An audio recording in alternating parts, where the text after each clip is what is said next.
Hi friends, ఈరోజు మా స్కూల్లో భారతీయం కార్యక్రమం జరిగింది. ఆద్యంతం ఎంతగానో ఆకర్షించింది.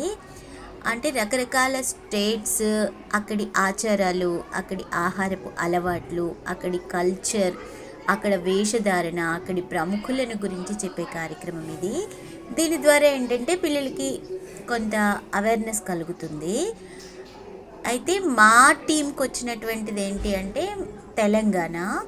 తెలంగాణ రాష్ట్రంలో ఉండేటువంటి ప్రముఖులను గురించి, ఇక్కడి వంటలను గురించి, ఇక్కడి పంటలను గురించి, ఇక్కడ పండుగలను గురించి, ఇక్కడ ప్రముఖులను గురించి, అలాగే మన తెలంగాణ రాష్ట్రంలో ఉండేటువంటి గొప్ప గొప్ప ప్రాంతాలను గురించి విద్యార్థులకు తెలియజేసేటువంటి విధంగా ఈ కార్యక్రమాన్ని రూపొందించడం జరిగింది.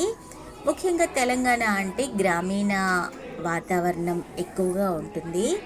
ఇక్కడ ఆడుకునేటువంటి ఆటలు కచ్చకాయలు, వామనకుంటలు, అష్టాచమ్మ, పచ్చీసు, వీటన్నిటితో పాటుగా తెలంగాణలోని రంగవల్లికలు, అక్కడ ఉండే చేద బావి అంటే మామూలుగా తిరగలి, బావి, రోలు, రోకలి, వాటితో పాటుగా ఏంటంటే పంట పొలాలు, అవి ఎట్లాగా ఇక్కడ రచ్చబండ కూడా కనిపిస్తుంది మనకి.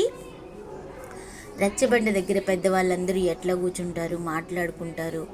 అలాగే అక్కడ పైరు నాటడం, వీటి అన్నిటి గురించి, అలాగే ఎద్దుల బండి కచ్చరం అంటారు కదా, అలా కచ్చరం అది ఎలా పనిచేస్తుంది, దాని వీల్స్ ఎట్లా ఉంటాయి, తెలంగాణలో ఉండేటువంటి వంటలు ఏంటి, ముఖ్యంగా ఇక హైదరాబాద్కి వస్తే హైదరాబాద్లో ఉండేటువంటి గౌతమ బుద్ధ విగ్రహం కానీ, హుస్సేన్ సాగర్, అక్కడ ఉండేటువంటి ట్యాంక్ బండ్, నెక్లెస్ రోడ్డు, వీటన్నిటి గురించి కూడా వివరించారు.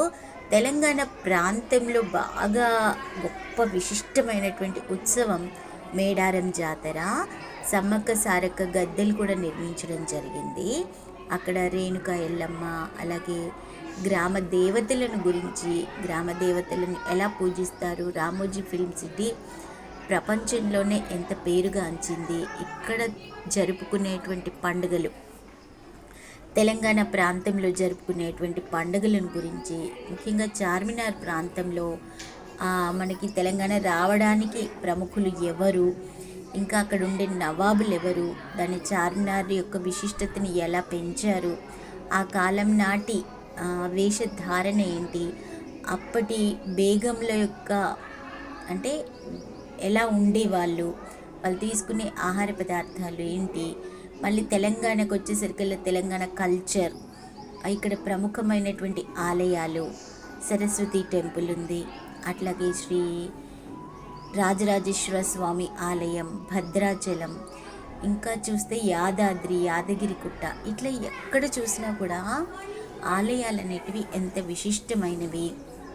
కొత్తగా వచ్చిన స్వర్ణగిరి ఆలయము, వీటన్నింటి గురించి కూడా విద్యార్థులకు తెలియజేయడం కోసం వాటిని చిన్నగా అంటే కొన్ని దేవాలయాలను అద్భుతంగా థర్మాకోల్తో తయారు చేశారు.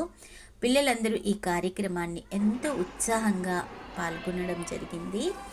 ఈ కార్యక్రమంలో ఒకరు డాక్టర్ సి నారాయణ రెడ్డి లాగా, పివి నరసింహారావు గెటప్లో, అలాగే పాకాల యశోదారెడ్డి గారి గెటప్లో ఆ కాలంలో ఉండేటువంటి ఆచారాలు ఎలా ఉండేవి, ఇంటికి వచ్చిన అతిథిని ఏ విధంగా బొట్టు పెట్టి లోపలికి ఆహ్వానించేవాళ్ళు, వీటన్నిటి గురించి కూడా అద్భుతంగా వివరించడం జరిగింది.